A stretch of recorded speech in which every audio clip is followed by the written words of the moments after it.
Hi guys, welcome to my channel. This is your astrology horoscope overview for the new moon in Scorpio, which is happening on 4th November 2021.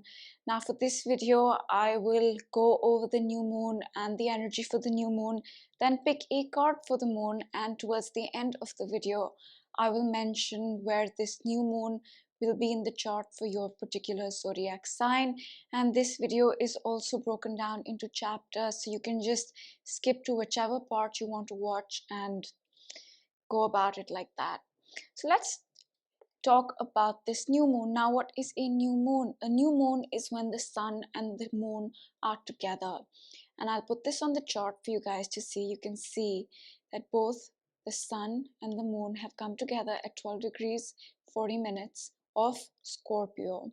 And this is what a new moon is, and every month we go through a new moon.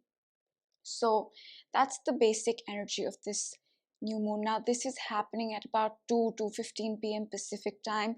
If you are elsewhere in the world, you can always convert the Pacific time to your time zone to know when the moon is happening for you. All right, so before I move on to the energy of your new moon, I will break down where this new moon lies in your chart according to your zodiac sign. However, check for 12 degrees of Scorpio in your particular chart, and that's where you'll be feeling this energy. So that's the best way to go about it, actually, knowing where 12 degrees of Scorpio is in your chart. Now, we will be in this new moon energy for the next 2 weeks till the full moon partial lunar eclipse on November 19th. So, this energy is for 2 weeks. It's not one day, it's not one moment, but the new moon begins that energy. Now, that being said, let's talk about the sign of Scorpio, since this new moon is happening in the sign of Scorpio. Now, Scorpio is a sign that is all about renewal. It's about transformation and spiritual transformation. It's about endings and beginnings. And Scorpio, in many ways, represents a transformation of the lower vibration of Scorpio into the higher vibration of Scorpio, because it is represented by the scorpion, yes, but it is also represented by the rising phoenix.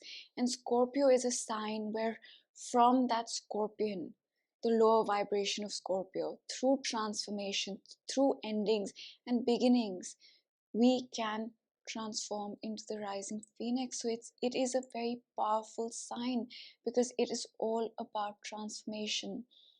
And very simply put, which makes this new moon a moon about transformation. Now, one more thing I want to mention before I get into the aspects of this new moon is that this new moon is happening at a time where 4 planets are direct, which weren't direct with the new moon last month. Last month, with the new moon in Libra on October 6th, Mercury, Pluto, Saturn, and Jupiter were all retrograde. But this month they're all direct, and this means that this new moon can bring about a lot of forward movement. All right, so let's talk about the aspects about this new moon, and then we will move on from there. So the first aspect this new moon is making is an almost exact opposition to Uranus. As you can see, the moon's at about 1240 and Uranus is at 1247. So this is the most intense aspect this moon is making.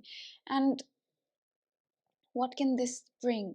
So Uranus is the planet of sudden change. It's the planet that also awakens us spiritually. It's the awakener.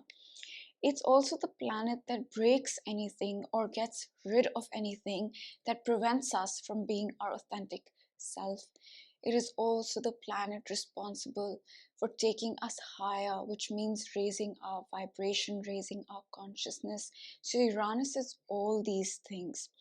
And now it's in an opposition to Uranus. So this moon really has the potential to create change quite suddenly and unexpectedly that can really help us connect with our true authentic self, raise our vibration, transform and even awaken spiritually a little bit more.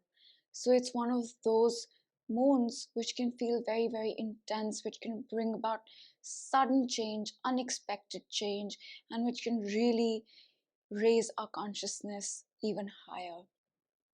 So that's the first aspect this moon is making, and I will put it together once I talk about a few more aspects as to what this moon means completely, like putting all the aspects and energies together.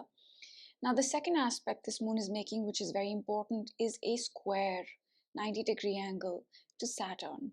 And Saturn has also been squaring Uranus all year. So let's talk about the Saturn moon square, and then we will talk about the Saturn Uranus square. And what is Saturn? Saturn is the planet of restrictions. It's the planet of hard work and commitment and discipline, and it can even bring about delays, right? So all these things are Saturn. And Saturn is also the old structures in our life. That's all Saturn. And now Saturn is making a 90-degree angle with this new moon, which means it is in conflict with this new moon, which means that we will need to make a certain decision or a commitment or work hard, or we might feel some sort of limitation or restriction with this new moon, right? And to sum up these two energies together, I would say that this new moon might require us to take a decision, make a commitment, or work hard, or simply bring about a feeling of feeling restricted. But this moon will also bring about sudden unexpected changes that will help us connect more with our unique authentic self, that will raise our vibration and that can awaken us spiritually. So that's this new moon. And let me also mention that Saturn here is direct, although Uranus is retrograde. So this moon does have a freshness to it in many ways. However, there is still something from the past that we are working on, that we have started on this new moon, maybe in a different way. So that's the energy. And let's talk about the Saturn-Uranus square now, because it's important, right? And the Saturn-Uranus square, this is something that we've been seeing all year. And we are seeing this energy after 21 years. So it's not something that's common or it happens every year. It's a rare energy to feel. And when these two planets square like this, make a stressful aspect, we are asked to change. We're asked to let go of old structures that don't serve us anymore. We're asked to embrace the new, and we're asked to get rid of the idea of who we think we should be and embrace our true authentic self. And since it's a square, this process does feel challenging. So the whole year we've been working with this energy, we've been working on these things, and the energy peaked. This energy, Saturn Uranus square energy that I just mentioned, peaked in Feb, then in June, and will peak again in December. And this energy is something that is going to stay with us all of 2021 and even into 2022. So we are doing a lot of work since almost the beginning of the year, Feb, and will till next year. That is all about getting rid of old things, getting rid of old structures, old habits, old thought patterns, old anything that doesn't serve us anymore, and fully coming into the new, fully coming into our authentic self. And now, why I bring this up is because this new moon is connecting with this energy almost exactly, right? Uranus is at 12:47, almost exactly. So this new moon is a very pivotal step in this process, in the process of the Saturn-Uranus square, in the process of getting rid of the old, in the process of embracing the new. And if you think of the sign of Scorpio, Scorpio is all these things as well. It's complete endings, it's new beginnings, it's total transformation, it's spiritual transformation as well. So this is why I wanted to mention the Saturn-Uranus square energy. And I will talk about two more aspects before I sum this energy up, and then yeah. So let's talk about those two aspects before we sum this energy up so that you know exactly why I'm saying what I'm saying. And the next thing I want to mention is that Mars here is building up its square to Saturn as well, right? So it's a 4-degree orb, but it is a square. And what's happening here is that this energy is saying, very simply put, that we have to move forward, we have to take action, although we might feel restricted. That's one manifestation of this energy. The second manifestation of this energy is that we need to take a decision or make a commitment in order to move forward and take action. So this is that energy, and since they are squaring, this process might feel a little challenging, or we might feel the limitations, but we will have to take action and move forward and make that change, so to speak. So that's this Saturn-Uranus square energy. I'm so used to saying Saturn-Uranus square, Saturn-Mars square energy, sorry. And there is a silver lining. There is a silver lining to this new moon, and that is that this energy right here. First of all, Mercury is almost conjunct Mars. It's a 5-degree orb, but they're conjunct, you can say. And now this is in a sextile to Venus. Positive aspect, right? So, although this new moon can bring about a lot of energy and intensity and maybe moments of feeling a little angry also because Mars and Mercury are conjunct, but with the positive aspect to Venus, our relationships and projects in some ways are positively influencing our mind and communication Mercury, as well as our drive and ability to take action Mars. So that is the silver lining with this new moon, that Venus is influencing our mind Mercury, our communication Mercury, and our drive and ability to take action Mars in a positive way. So that's the silver lining with this new moon. And another positive silver lining, so to speak, is not connected to Western astrology, but I think it's relevant. And if you think it's not, you can totally discard it. That's up to you. But I'll just mention it, is that in Vedic, this is a new moon in the sign of Libra, in the nakshatra of Swati. Now, this is the day, 4th November, that we have the festival of Diwali. Now, this festival is happening at a point where sun is completely debilitated in the nakshatra of Swati. It is supposed to be the darkest night of the year, but yet it is considered to be the most auspicious. And that is because on this day, on this energy, it is said that good overcomes evil. It is said that knowledge overcomes ignorance. And it is said that light overcomes dark.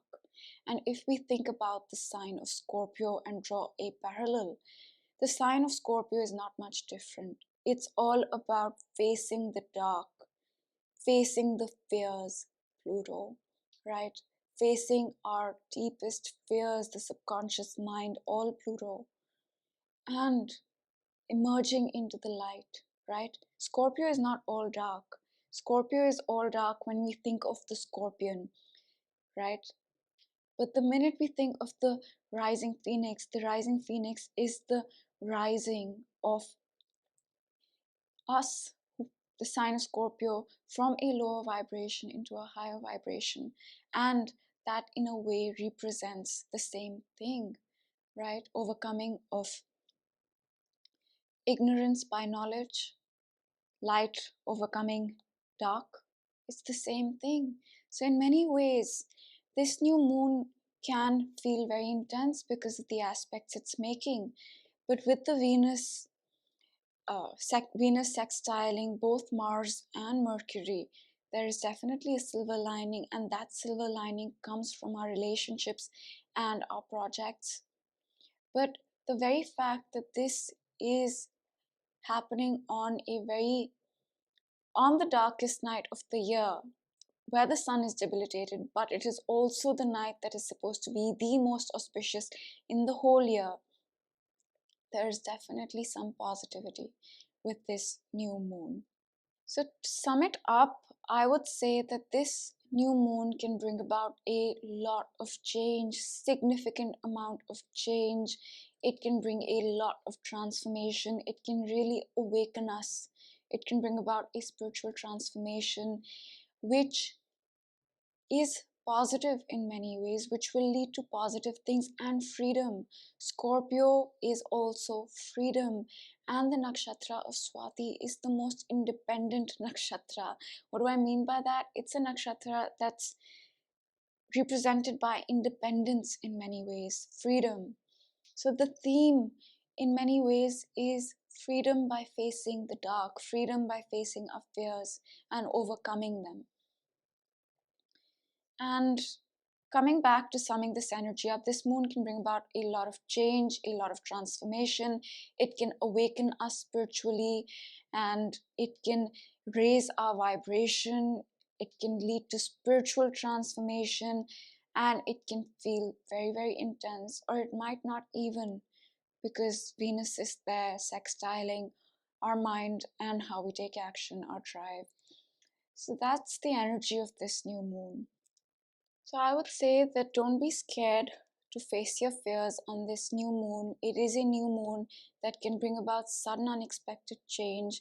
It is a new moon that can require us to make commitments and take decisions, or simply work and move forward and take action with limitations, but there is a positive silver lining to this new moon. So it is transformative, it can feel intense, but it will lead to positivity. And it is also a pivotal new moon in the Saturn-Uranus square energy that we have been working through all year and will continue to work through all of next year as well.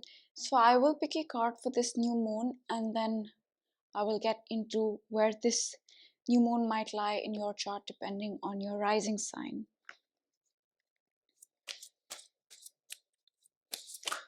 Okay.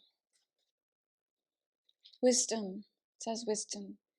And it says remember. And I think maybe on this new moon we must remember to work from a place of wisdom and focus on that and not fall prey to our fears or the dark or any of that stuff, because it's in the sign of Scorpio, a Pluto ruled sign, and Pluto is the planet of fears. It's the planet of facing those fears and transforming completely. And sometimes when we face our fears, we face the dark, it gets easier when we face it with wisdom. So I think that's the first card. I will pick another card for this.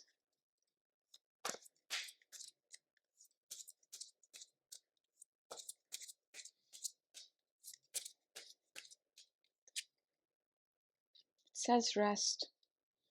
I don't think we'll get much rest in this new moon though.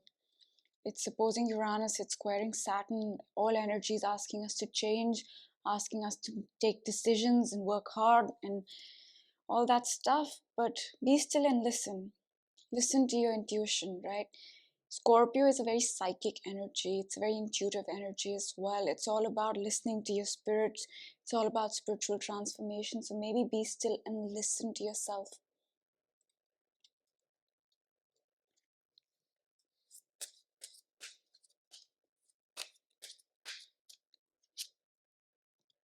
Care. Be gentle with yourself. I think we'll have to take care of ourselves on this new moon. All the message is clear, right? Care, take care of yourself, rest, take it easy, be still, and work from a place of wisdom. So I think that's the message for this new moon. Now, very briefly, I will mention where this new moon will be for your particular rising sign and where this new beginning or new transformation of sorts can take place. Now, take these with a pinch of salt, because this is just a basic overview depending on your chart. It might not be in the first house or second house, as I say, because you might have some big houses, some small houses. You might have your rising sign starting at a degree, which throws these placements off. So take this with a pinch of salt, and I would again say that best to look at where 12 degrees of Scorpio is in your particular chart. Now let's talk about Aries. So I would say watch your rising sign and then your sun sign. And for Aries, this is happening in your 8th house. So you can expect to see maybe a lot of transformation, because the 8th house is a Scorpio ruled house. So the themes of Scorpio that I just mentioned, transformation, renewal, catharsis, endings, beginnings, are magnified for you, Aries, this month with this new moon. So look out for a lot of transformation, a lot of catharsis, a lot of maybe endings to old patterns, emotional patterns, things like that. Now, Taurus, this is happening in your 7th house, so could be a lot of transformation with a business partner or business partnerships, a marriage, or your spouse, or a legal relationship. Even your in-laws are your legal relationships, so something connected to that might transform, or legal issues, regulations, things like that also fall in the domain of the 7th house. So these are the areas that can be impacted by this new moon for you. Now, Gemini, this new moon's happening in your 6th house, which means the things that can transform for you or undergo the energies that I just mentioned in the new moon reading is our health, very powerfully health and job, and it could be your routine as well, or your exercise program or diet or lifestyle, things like that. Now, Cancer, this is happening in your 5th house. So, the energy of this new moon, the transformation can come about in areas pertaining to having fun or adopting a new hobby or children or romance, all 5th house things. So, this is the area that this new moon will be impacting you in. Now, Leo, this is happening in your 4th house. So, a lot to do with how you take care of yourself, how you nurture yourself, your family, your closest friends. All 4th house things can undergo a transformation. And Virgo, this new moon is going to be happening in your 3rd house. So transformation and changes perhaps to your mind, how you think, how you communicate, maybe some changes in your immediate environment, how you set your furniture, how your room is, things like that. It could also be some changes in your relationship with your siblings, or if you're heavily into social media, then that can undergo a change as well. So these are the areas for you, Virgo, that are going to be impacted by this new moon. Now, Libra, this new moon is going to fall in your 2nd house. So a transformation or a change of sorts can come about to how you feel about yourself, your self-worth, or maybe you start learning a new skill or something like that. But most importantly, it can impact your material possessions, and because the 2nd house is the house of material possessions, Libra. Now, Scorpio, this new moon is all about you. It's happening in your 1st house, so the transformation can come to your identity, it can come to your appearance, it can come to your leadership, it can come to anything about you. So this is your month, Scorpio. Now, Sag, this new moon is going to be in your 12th house. So the new moon energy will be very powerfully located in the area connected to spirituality, spiritual practices like meditation and yoga. It can also be something connected to your subconscious mind, a closing out of the past as well. Now, this is the past that you carry within your subconscious, not the actual past, right? Closing out that. And Sag, if drugs, addictions, depression apply to you, then in that area as well, this new moon energy can be felt. Now, Capricorn, this new moon is going to be happening in your 11th house, and the 11th house is a Uranus ruled house. It's the sign of Aquarius. And yes, the 11th house is the groups that you belong to, but it's also your hopes, goals, and dreams. It's also your unique, authentic self. It's also your consciousness. So this is the area that this new moon is going to be impacting for you. Now, Pisces, this new moon, sorry, Aquarius, this new moon is happening in your 10th house, so a lot of energy in your house of business, house of career. So all the new moon energy that I just mentioned will be in your house of business and career. And moving on to Pisces, this new moon is happening in your 9th house, so the new moon energy will be felt in matters connected to higher education, foreign travel, wisdom, or acquiring abstract knowledge, things like that. And if publishing applies to you, then that as well. So this is the basic overview of how this new moon energy can impact you, but be mindful of the fact that it depends on where 12 degrees of Scorpio is in your chart, and this is just a basic guide. Don't take it as a definitive. And that's pretty much it from my side. So to sum it up again, I would say the month of November can be a very transformative one with the new moon on November 4th, and it can be a transformation that can come about after a decision or a commitment, or it can come despite of a feeling of feeling limited and restricted. And there is a silver lining with our relationships and projects making a positive aspect, influencing our mind, communication, and how we take action in a positive way, as well as the fact that this is falling on a day which is supposed to be the most auspicious night rather of the year. Now that's all I'm going to say. I hope you guys enjoyed this reading, and I will see you for one of my other videos.